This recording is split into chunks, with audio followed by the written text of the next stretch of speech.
আসসালামু আলাইকুম নিয়ে চলে এসেছি খুবই মজাদার ও সহজ একটি নাস্তার রেসিপি। শুধুমাত্র 1 কাপ আটা, একটা ডিম ও একটা আলু দিয়ে খুব সহজে বিকেলের নাস্তার জন্য ঝটপট এই নাস্তাটি তৈরি করে নিতে পারেন। প্রথমে এখানে আমি 1 কাপ আটা নিয়ে নিচ্ছি, তার মধ্যে দিয়ে দিচ্ছি স্বাদমতো লবণ ও 1 টেবিল চামচ পরিমাণ রেগুলার সয়াবিন তেল। এখন এই লবণ আর তেলটাকে আমি আটার সাথে ভালোভাবে মিশিয়ে নেব। মিশিয়ে নেওয়ার পরে অল্প অল্প করে পানি দিয়ে এখানে আমরা একটা ডো তৈরি করে নেব, ঠিক যেমন পরোটার জন্য আমরা ডো তৈরি করে থাকি। তো ডোটা তৈরি করে নেওয়ার পরে আমরা এটাকে 10 মিনিটের জন্য রেস্টে রেখে দেব, এতে ডোটা অনেক সফট হবে। তো এখানে আমি বড় সাইজের একটা আলু সিদ্ধ করে নিয়েছি। এখন এই আলুটাকে আমি ভালোভাবে ভর্তা করে নেব। আপনারা চাইলে গ্রেটার দিয়েও গ্রেট করে নিতে পারেন, তবে এই আলুটা যদি কিছুটা দানা ভাব থাকে তাতে কিন্তু কোনো সমস্যা নেই। এখন এখানে আমি একটা ডিম নিয়ে নিয়েছি। এখন এই ডিমটাকে আমি গ্রেট করে এই আলুর মধ্যে দিয়ে দিচ্ছি। এই তো আমার ডিমটা গ্রেট করে নেওয়া হয়ে গিয়েছে। এখন এর মধ্যে আমি দিয়ে দেব 1/4 কাপ পেঁয়াজ কুচি, দিয়ে দিচ্ছি কিছু কাঁচামরিচ কুচি, হাফ চা চামচ মরিচের গুঁড়ো দিয়ে দিচ্ছি 1 চিমটির মতো গরম মশলা গুঁড়ো, আর দিয়ে দিচ্ছি এখানে 1 চিমটির মতো হলুদ গুঁড়ো আর গোলমরিচ গুঁড়ো, আর দিয়ে দেব স্বাদ মতো লবণ। এখন এই সব উপকরণের সাথে এই আলু আর ডিমটাকে আমি ভালোভাবে মিশিয়ে নেব। তো এটাকে মিশিয়ে নেওয়ার পর আমি একটা সাইড করে রেখে দিচ্ছি। এদিকে ফিরে আসলাম 10 মিনিট পরে। 10 মিনিট পরে দেখতেই পাচ্ছেন ডোটা কিন্তু অনেক সফট হয়েছে। এখন এটাকে আমি আরও কিছুক্ষণ মেখে নেব।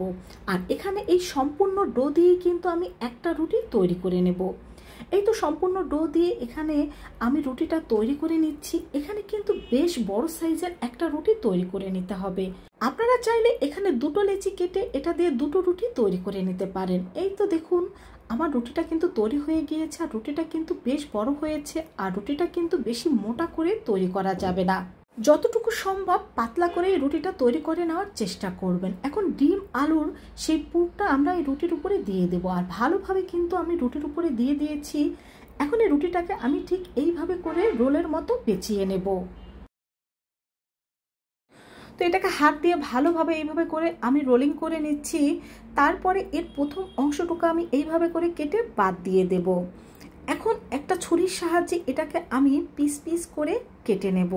এখানে একটু চিকন করে পিস করে কেটে নেওয়ার চেষ্টা করবেন, এতে কিন্তু এই নাস্তাটা খেতে অনেক বেশি ভালো হবে। তবে আপনারা আপনাদের ইচ্ছে মতো এটাকে চাইলে মোটা করেও কেটে নিতে পারেন। তো এই তো আমার সম্পূর্ণ নাস্তাটা কিন্তু কেটে নেওয়া হয়ে গিয়েছে। এখন একটা একটা পিস আমি হাতে নিয়ে ঠিক এইভাবে করে গোল শেপের তৈরি করে নেব। আপনারা চাইলে কিন্তু সরাসরি যেরকম কেটে রাখা হয়েছে সেরকমও এটাকে রেখে দিতে পারেন, তবে আমার কাছে এরকম এটা তৈরি করলে দেখতে অনেক বেশি ভালো লাগে, তাই আমি এটাকে কিছুটা এরকম গোল শেপের তৈরি করে নিচ্ছি। তো এর মধ্যে আমার সবগুলো নাস্তাই কিন্তু একই রকম শেপ দেওয়া হয়ে গিয়েছে। এখন এটাকে আমি একটা প্লেটে তুলে নিচ্ছি। দেখুন বন্ধুরা, নাস্তাগুলো কিন্তু এখনই অনেক লোভনীয় লাগছে দেখতে।